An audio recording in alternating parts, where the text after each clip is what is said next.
అంత శక్తివంతులు కలియుగంలోనే గనక ఉంటే ఏమవుతుంది?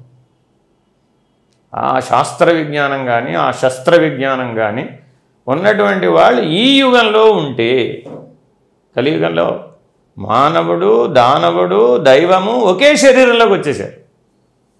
అప్పుడు కనీసం ఒక కుటుంబంలో వేరువేరుగా ఉన్నారు.